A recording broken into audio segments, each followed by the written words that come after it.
बिस्मिल्लाहिर्रहमानिर्रहीम। अस्सलाम वालेकुम। Gluten free life with Ali के फैमिली मेम्बर्स, खुश आमदीद। उम्मीद है आप सब खैरियत से होंगे और रमज़ानुल मुबारक की रहमतों, बरकतों, नेमतों और नेकियों से भरी इस फ़िज़ा से भरपूर फैज़याब हो रहे होंगे। रमज़ानुल मुबारक का इख्तिताम हो रहा है।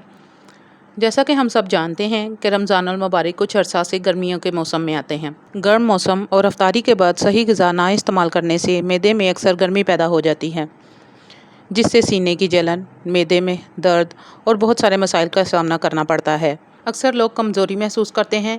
इन मसाइल से निजात के लिए हमने एक ऐसी रेसिपी का इंतखाब किया है जो आपके निज़ाम हज़म के लिए एक मरहम साबित होगा। सुस्ती और थकावट ख़त्म होगी और आप हशाश बशाश महसूस करेंगे।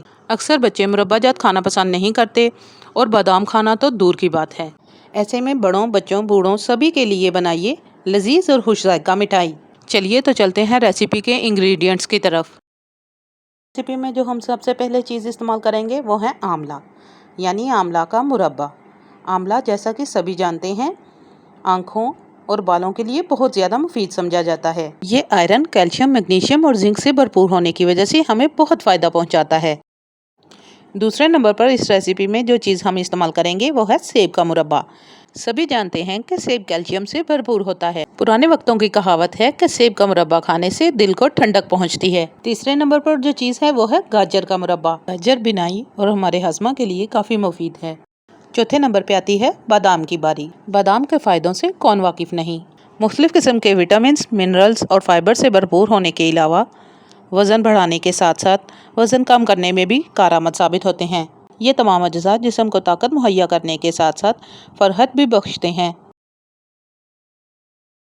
तमाम मुरब्बाजात को धोकर अच्छी तरह से खुश्क कर लेंगे ताकि एक्स्ट्रा शीरा ख़त्म हो जाए। सबसे पहले हम आंवला की गुठली निकालकर उसके छोटी पीसेस बनाकर उसे चौपट में डाल लेंगे। फिर गाजर का मुरब्बा शामिल कर देंगे और साथ ही सेब का मुरब्बा। इनके साथ ही हम बादाम शामिल कर देंगे। हम इन सब चीज़ों का एक फ़ाइन सा दरदरा सा पेस्ट बना लेंगे। आप ये स्वीट तैयार करके फ्रिज में भी रख सकते हैं। यकीन कीजिए, जो बच्चे बादाम और मुरब्बा वगैरह खाने से हिचकिचाते हैं वो आते जाते मिनटों में चट कर जाएंगे। स्कूल में भी लंच के तौर पर दी जा सकती है। ब्रेड स्लाइसिस पर लगाकर जाम के तौर पर भी इस्तेमाल की जा सकती है। नाश्ते से लेकर लंच और डिनर तक तमाम खानों के साथ आप इसे स्वीट डिश के तौर पर बासानी इस्तेमाल कर सकते हैं। अब आप अपनी पसंद के किसी भी मोल्ड को ऑयल से ग्रीस कर सारा बैटर इसमें डालकर ऊपर से बराबर कर लीजिए। कवर करके 2 घंटे के लिए फ्रीज़ कर दीजिए। 2 घंटे बाद फ्रिज से निकालकर स्पैचुला की मदद से साइडों से अलग कर लें और इसे डिश आउट कर लीजिए। अब इसे चांदी के वर्कों के साथ डेकोरेट कर लीजिए। ये मिठाई सीलियक मरीज़ आसानी खा सकते हैं। लीजिए मेंबर्स, किस कदर खूबसूरत, दिलकश और लजीज मिठाई तैयार है। खुद खाएं और अपने सीलियक मरीज़ों को खिलाएं। अगर आपको वीडियो पसंद आई हो या आपको इससे कोई फ़ायदा हुआ हो तो आपसे गुजारिश है कि वीडियो को ज़्यादा से ज़्यादा लाइक और शेयर ज़रूर कीजिए और कमेंट में बताना मत भूलिए कि आपको ये वीडियो कैसी लगी।